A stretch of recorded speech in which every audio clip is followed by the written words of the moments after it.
brings a little enlightenment to our moment. You see, here's the lesson. Whatever is uniquely different about your manner is a tool for deliverance that God's going to use for your next victory. I need somebody here to talk to your neighbor and say, you got some uniqueness in you.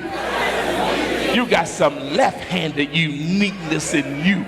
You got some stuff in you that you don't use right out because you're not quite in a posture to use it right out, but God's going to use it for your next victory. Somebody say, I got a victory coming, and I got tools they haven't seen yet. Tell them I got tools they haven't seen yet. That's why I'm saying you got to work with all that God gave you to work with. When we look at this, we understand the meaning. This term shows up back and forth within the Judges, because when we look at Judges 20 and 16, describes a contingent of Benjamite soldiers who are all left-handed, who could sling a slingshot and not miss a hair across the room. They had a unique skill. And the difference here is that when you look at the dialogue on it, the skill of accuracy is highlighted above them being just left-handed, because the sling would require that you use both the right and the left hand. Somebody say you got to use both hands. And so the left-handedness of Judges 20 and 16 represents their uniqueness, but the text demanded that you pay attention to the skill that came from it here.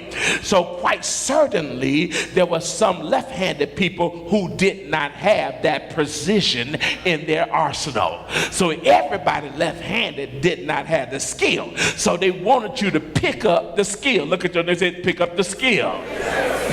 Yeah, just like he says, even those who play on the instrument, let them at least be skillful. There has to be some skill associated with it. Somebody say that word, skill.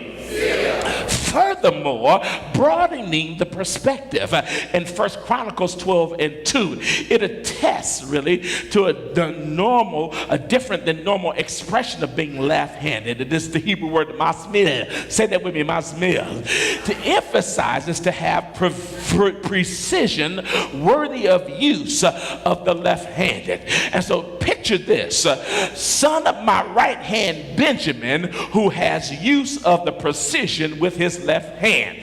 This is where we really get part of a word that we pull together that we use of people who are neutral hand to hand. We call it being ambidextrous.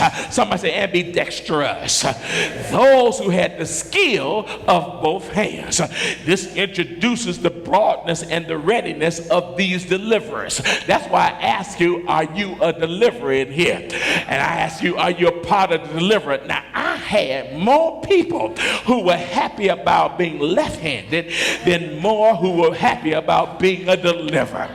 I'm just telling you from observation. I'm at the highest point. I can look and see everybody's response. When I asked where are the deliverers, I didn't see people jumping up, I'm a deliverer. I'm the one. But when I say who left-handed, yeah, that's me. You see, the difference is that you got to know who you are, because you got a battle you got to fight, and you got to understand that you got to be ready, because this fight is not for punks. You got to be willing to go and get what you have to get here. This introduces here, because when you talk about these warriors, it dealt with the fact that they were two-handed warriors. Somebody look at your name and say, two-handed warriors. Let me try this again. Any deliverers in the house?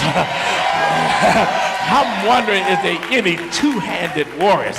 Wait, hold it. You don't even understand how this happened. Let me just let you know how it happened.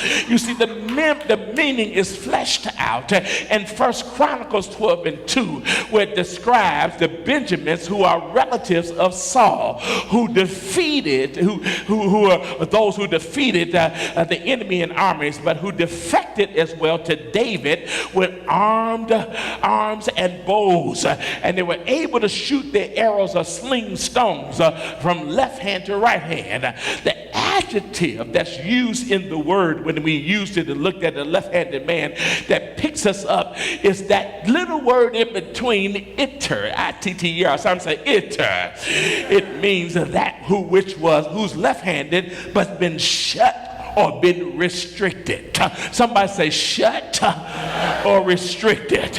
Putting in context, it dealt with the fact that these were people, on the contrary, who were special trained group of people with dexterity with the left hand, because it was inculcated by binding up the right hand. Now, inculcated basically means to fix something up firmly in somebody's mind by forceful repetition, to do it over and over again till they get it here. So what they did was, when they trained them to fight, they took their right hand and they binded it up, and they learned how to fight left-handed.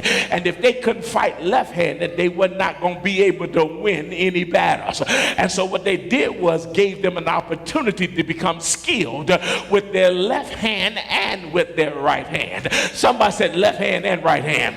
I should have brought my sword and my shield out here so I can show you an example here of what would happen. Well, I'll take Sean. Come on up here, Sean, real quick. Because what would happen in the middle of the situation, look quickly, come on, you're a young man, come on up here. And so Sean is right-handed. And so by nature, Sean will hold his shield up with his left hand because he had his sword in his right hand. And if he was fighting a man with who was right-handed, he would have his shield up.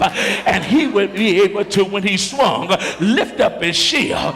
But they trained these guys that they can, in the middle of the fight, switch the shield and have the same power with the left hand. Now Sean has a left-handed shield here, but his head is open now because I took the sword on the other hand. So now when I fight him this way, he's defenseless against me.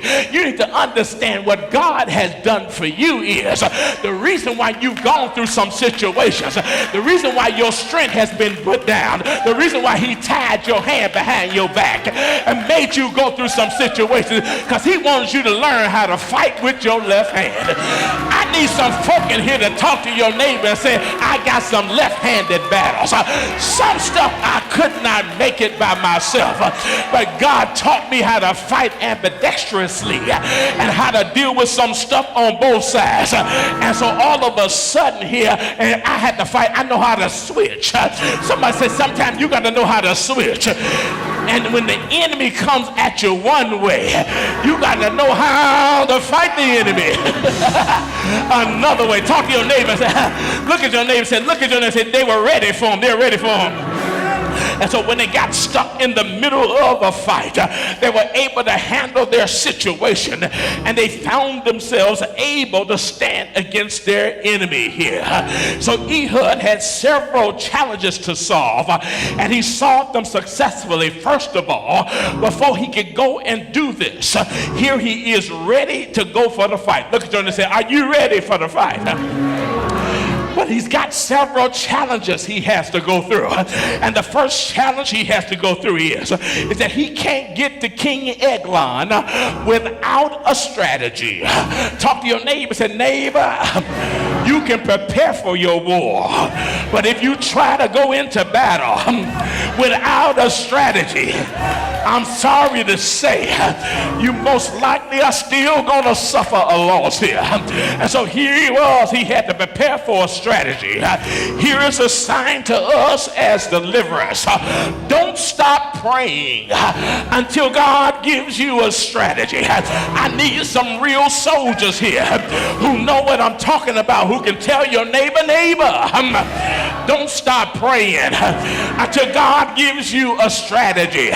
The fact is that if God has you to get ready to go through a battle, he also has a victory with your name on it.